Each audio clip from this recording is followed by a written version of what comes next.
Hello everybody, and welcome to a special and rather unusual top 5 board gaming video. Today we're going to be talking all about statistics. Now don't worry, we're not going to be getting into any real math or things like that, but rather I'm going to be talking about the top 5 most played games from March of 2023, according to BoardGameGeek.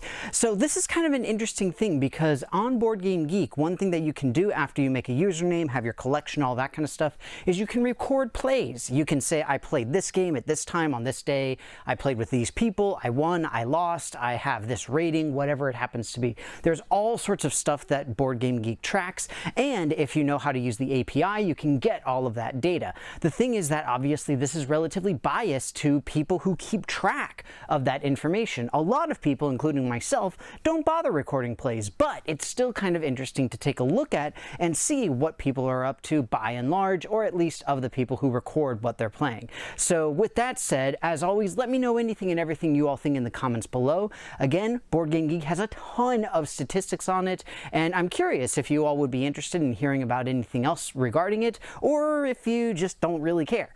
And regardless, we're going to hop right into March's number 5.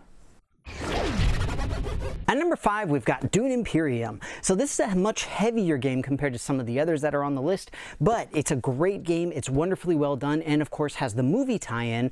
And on top of that, the game itself has been on the top 50 list for a good amount of time, pretty much since it was released. So I think it's pretty awesome. I think it's a great game. I really enjoy it. I think it deserves to be played a lot, but again, this is very much biased towards people who are recording how much and what they play. Either way, if you haven't given it a try, Dune Imperium is a good game, and regardless, it's March's number 5.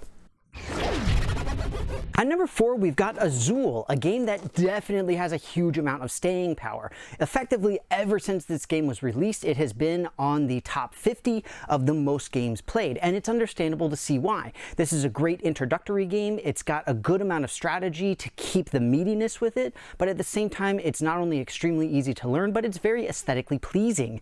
And of course, we have the little spin-offs that have recently come out and all of that kind of stuff. But regardless, Azul has stayed up near the top for literally years at this point, and it's easy to see why. Great game, lots of fun. Azul is March's number 4. At number 3, we've got Cascadia. This is not exactly what I would consider to be a shoo-in, but at the same time, with the Spiel des Jahres having relatively recently been announced and this one winning, I think it makes sense that it was kind of bumped up in the ranks into the top 5. Regardless, it's a great game about reinvigorating the environment, which is something that we've seen a lot in a bunch of games in different formats.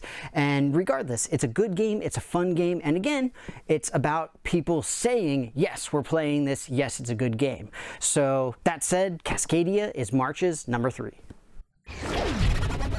At number 2, we've got Ark Nova, another really pretty heavy game that has a very similar theme and concept to Cascadia, and also is about the same age and has been right in that top 5, top 50, all that kind of thing for a good long while. Again, it's a great game. It's awesome if you want to sit down and learn how to play it, but it is more complicated. The thing is that I couldn't say why it is that Ark Nova is more popular than, say, Cascadia or Dune Imperium, because again, it's heavy like Dune Imperium. It has a similar concept to Cascadia. Maybe because of the Spiel des Jahres thing, Cascadia is going to start rocketing up. Who knows? Again, regardless, people are recording more plays of Ark Nova. It's still a great game either way, and thus comes in at number 2. At number 1, we've got Wingspan, a game that has been in the top 50 most played games for nearly 4 years.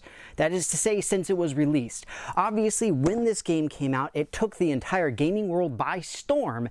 Everybody leapt onto it, loved it. You could not find it to save your life, but thankfully there have been prints and reprints and expansions and all of that great stuff, and it still reigns king as far as the most plays recorded for any game across BoardGameGeek.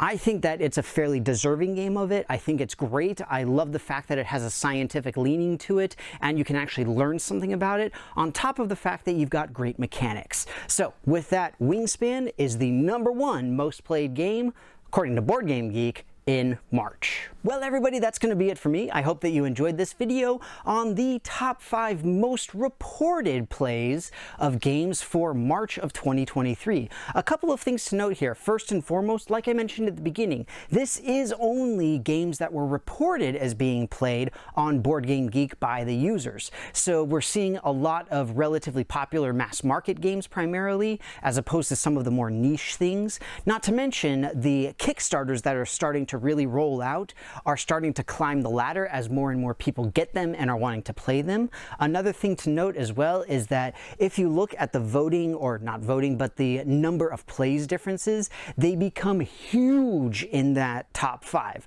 We're talking about a difference of hundreds of gameplays when you're in the span of about 3,000 to 5,000.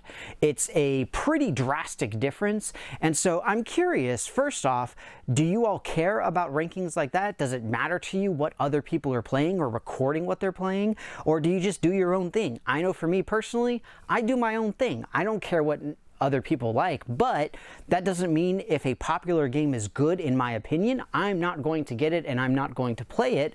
And certainly I'm not going to say this game sucks just because it's popular. I'm not that kind of person.